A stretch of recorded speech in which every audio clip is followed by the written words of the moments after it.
आज हम करते हैं प्रश्न संग्रह 27 पार्ट 10। यहाँ पर पहला सवाल जो है वो है निम्नलिखित जानकारियां अक्षर का निम्नलिखित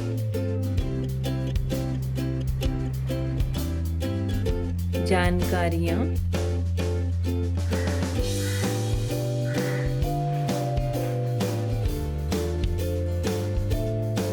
अक्षर का उपयोग करके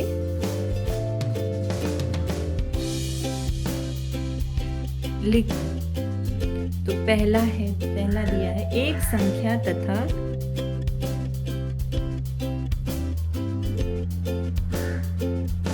तीन का योगफल। एक संख्या तथा तीन का योगफल। अब एक संख्या हमें पता है क्या कौन सी संख्या है, नहीं पता।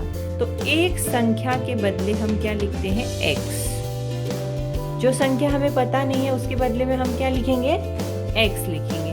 तथा तीन का योगफल यानी क्या होता है, जमा, यानी x और तीन का योगफल।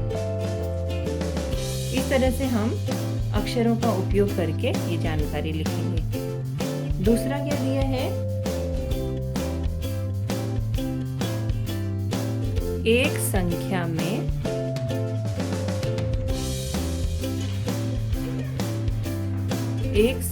में से 11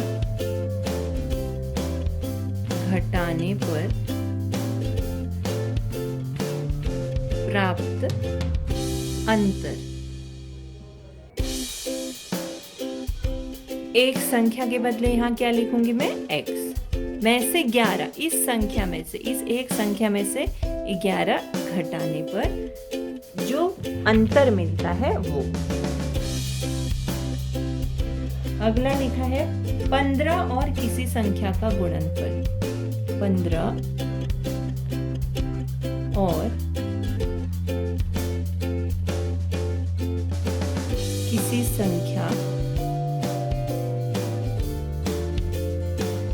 का गुणनफल। 15 और किसी संख्या यानी हमें वो संख्या पता नहीं है, तो 15 के साथ उस संख्या का गुणनफल। अगला चौथा है किसी संख्या का चौगुना 24 है।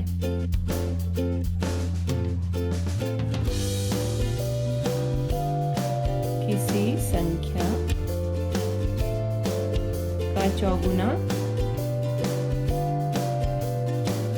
24 है। किसी संख्या का चौगुना यानी 4 गुना 4x, 4 गुणा x, 4 गुणा x यानी 4x, चौगुना कितना है, 24। तो 4 गुणा x को हम 4x भी लिख सकते हैं बराबर 24। इस तरह से हमें करना है। अब इसी का दूसरा सवाल हम देखते हैं। दूसरे सवाल में दिया है निम्नलिखित समीकरणों का हल ज्ञात करने के लिए समीकरण के दोनों पक्षों पर कौन सी संक्रियाएं करनी होगी। जैसे यहाँ दिया है x जमा 9 बराबर 11। तो इसमें क्या करना पड़ेगा, x जमा 9 बराबर 11। इस समीकरण को हल करने के लिए हमें क्या करना पड़ेगा, इस समीकरण के दोनों पक्षों में यानी बायां पक्ष, अभी मैंने आपको बताया था कि समीकरण के दो पक्ष हैं यहाँ पर, एक ये बायां पक्ष और ये दाहिना पक्ष। तो क्या करना पड़ेगा कि बाएं और दाहिने पक्ष दोनों में क्या करना पड़ेगा, यहाँ जमा 9 है तो घटा 9 को दोनों पक्षों में घटा करना पड़ेगा। तो हम क्या लिखेंगे, समीकरण के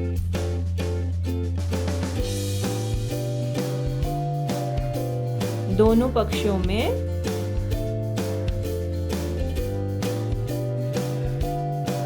9 घटाना पड़ेगा।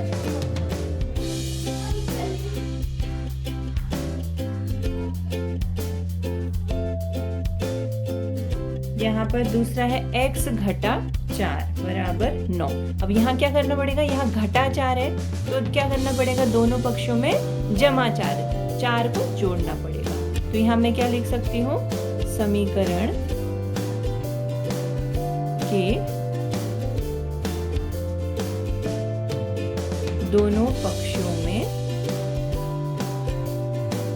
4 जोड़ना पड़ेगा।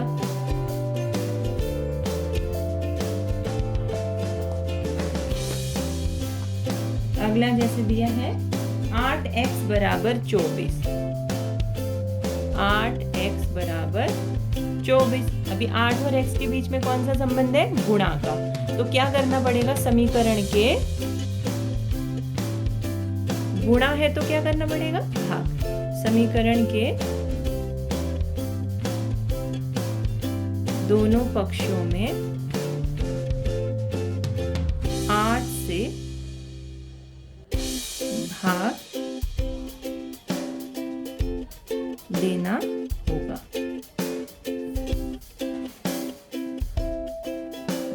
उल्टी प्रक्रिया करनी है। अगर गुणा है दोनों के बीच में तो भाग करना पड़ेगा, जमा है तो घटा करना पड़ेगा, घटा है तो जमा करना पड़ेगा। जैसे यहाँ है x बट्टे 6 बराबर 3। अभी और x और 6 के बीच में कौन सा संबंध है, भाग का संबंध है। तो यहाँ क्या करना पड़ेगा, समीकरण के दोनों पक्षों में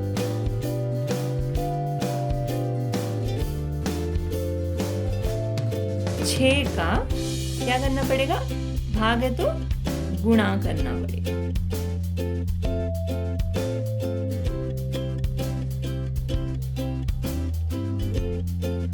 इस तरह से हमें ये करना है।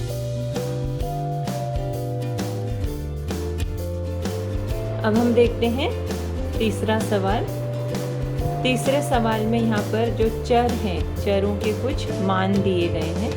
तो अब हमें देखना है कि उन मानों के आधार पर जो समीकरण है वो संतुलित है या नहीं है। पहला समीकरण है y घटा 3 बराबर 11।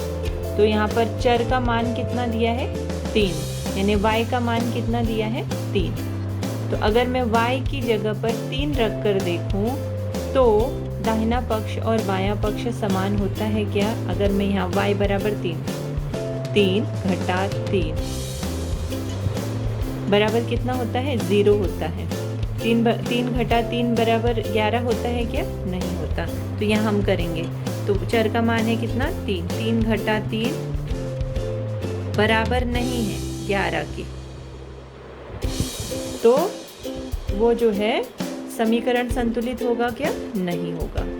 तो यहाँ पर लिखना है संतुलित नहीं होता। पूरा आपको वाक्य लिखना है, समीकरण संतुलित नहीं होता।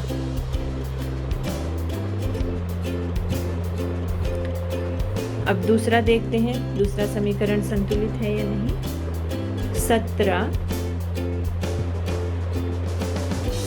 बराबर n जमा 7, और यहाँ पर n का मान कितना दिया है, n बराबर दिया है 10। तो n की जगह यदि मैं 10 रख कर देखती हूँ तो दोनों पक्ष समान होते हैं क्या। जैसे यहाँ 17 है, बाएं पक्ष में बराबर n की जगह कितना रखना है, 10 रखना है। तो n की जगह मैंने 10 रखा, आगे का 7 वैसे ही लिखा। तो 17 बराबर यहाँ 10 जमा 7 भी कितना होता है, 17, यानी दोनों पक्ष क्या है, समान है। तो यहाँ पर क्या होगा, समीकरण संतुलित होता है, संतुलित होता है। यदि दोनों पक्षों के मान समान आए तो समीकरण संतुलित होता है। दोनों पक्षों के मान समान नहीं आए तो समीकरण संतुलित नहीं होता है। 30 बराबर 5x, अब यहाँ x का मान है 6, तो 6x की जगह मुझे कितना लिखना है, 6 लिखना है। तो यहाँ देखते हैं 30 बराबर 5x, यानी कि 5 गुणा x, x का मान है 6। तो 30 बराबर 5 गुणा 6 कितना, 5 6 30। अभी बायां पक्ष और दाहिना पक्ष दोनों समान है, तो समीकरण संतुलित होता है।